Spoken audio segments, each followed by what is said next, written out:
예, 안녕하세요. 여러분 반갑습니다. 이번 시간은 하나솔루션 종목에 대해서 함께 살펴보는 시간 갖도록 하겠습니다. 네, 12월 15일 고가로는 16.36%, 종가로는 7.87% 마감됐습니다. 네, 상승을 해줬습니다. 많이 상승했죠. 근데 좀 윗꼬리가 길기네요. 뭐 그럼에도 불구하고 상승을 해줘서 주목을 해야 될 필요가 있지 않을까 싶어가지고 살펴보는 건데요. 네, 보시다시피 태양광 관련된 종목 상승해줬고 풍력 관련된 종목도 상승해줬습니다. 제가 오전 방송 때 여러분들에게 좀 말씀드렸던 것이 최근에 금리 인하 기대감에 대한 모멘트 변화에 따른 수혜 섹터가 있다고 말씀드렸죠. 그 중에 하나가 이제 신재생에너지, 그다음에 자동차, 부동산, 건설기계, 은행. 금요일 날요 섹터가 좀 상승을 해줬어요.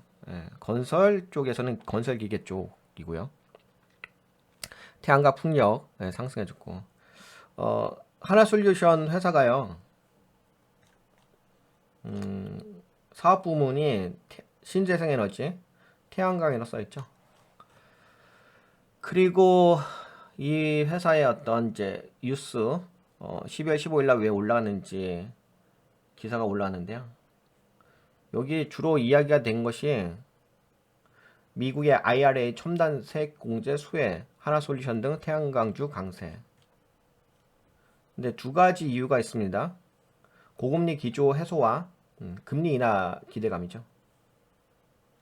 세제 혜택 기대감에 태양광주가 이틀 연속 상승하고 있다라고 합니다.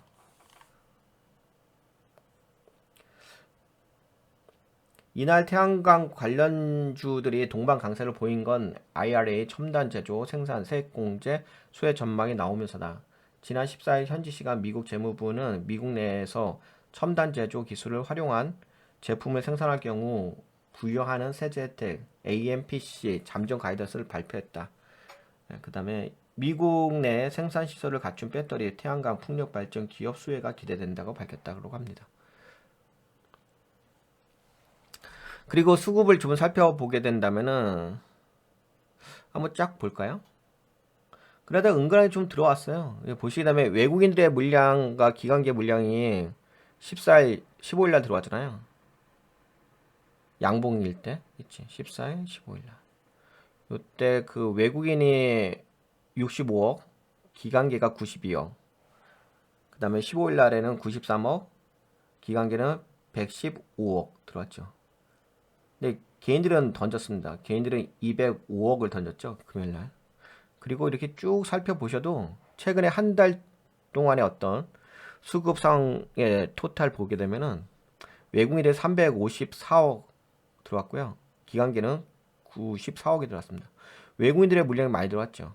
뭐 여러분들도 아시다시피 최근에 수급 중에서 외국인들의 물량이 좀 들어와줘야지만 되는 거 아시죠? 유동성 물량 관점에서. 그리고 개인들은 422억. 개인들이 매도를 많이 했습니다. 수급은 매우 긍정적이죠. 거기다가 또 연기금이 64억 들어왔고 25억 들어왔습니다. 네, 여하튼 간에 지금 수급 상황이 매우 좋은 상태에서 두 가지 모멘텀, IR 수혜 기대감, 그리고 금리 인하에 대한 기대감으로 상승을 해줬고요. 또 본다면은 나머지 좀 펀더멘탈 관점에서 볼까요? 펀더멘탈 관점에서 좀 보도록 하겠습니다. 아무래도 재무 상태를 좀 살펴볼 필요가 있긴 하겠죠. 부채 비율은 147에서 161로 좀 높아졌죠. 순부채 비율은 59에서 72로 살짝 높아졌습니다. 그리고 이자 보상 비율, 그러니까 아무래도 이렇게 부채 비율이 낮은 편은 아니잖아요. 높은 편이죠. 뭐 엄청나게 매우 높다 이 정도까지는 아니라 하더라도 그래도 낮은 편은 아니고 높은 편에 속합니다. 160, 150 이상이니까. 아무리 이제 제조, 생산시설 업체라 하더라도. 그래서 부채 비율이 아무래도 이렇게 좀 있다 보니까 금리 인하에 대한 수혜 기대감이 되겠죠. 이자 비용이 나가잖아요. 그렇죠? 이자 비용만 영업의 이자 비용만 1120억이 나가네요. 와, 씨. 그러네. 영업이익은 줄어들긴 줄어들었다. 3,400억에서 1,800억, 2,700억, 1,900억, 983억. 근데 이자 비용이 1,120억이 나가버리니까. 그러니까 이자 보상 비율이 0.88이 돼버리는 거죠. 이 잉여금은 5조 6천억, 5조 5천억, 5조 7천억, 5조 7천억, 5조 7,100억.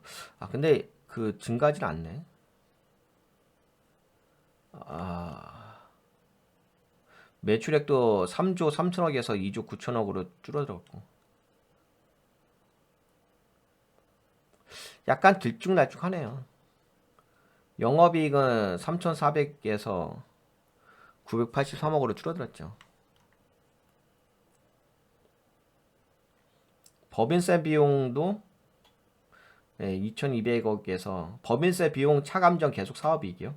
2,200억에서 이때 손실 났고, 그 다음에 335억 법인세 비용 있고, 그 다음에 단기순이익에서 205억이죠. 그래도 돈은 벌긴 버네. 요때 한번 손실 났고. 다만 좀 이자가 좀 많이 나가죠. 현금 흐름 해볼까요? 영업활동 현금이 많았긴 하네요. 최근에 2분기.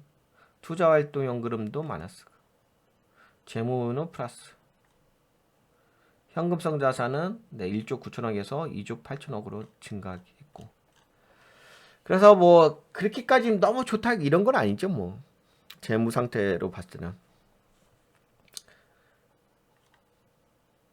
약한 부분이 있죠. 네. 그러다 보니까 주가는 그동안 하락한 건 맞죠. 뭐 이렇게 하락할 수밖에 없긴 하죠.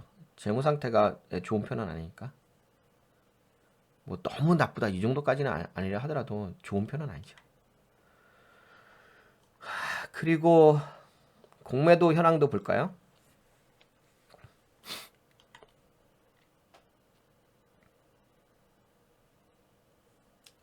그래도 공매도 잔고 수량은 줄어들었습니다. 110만 주에서 29만 주로 줄어들었네.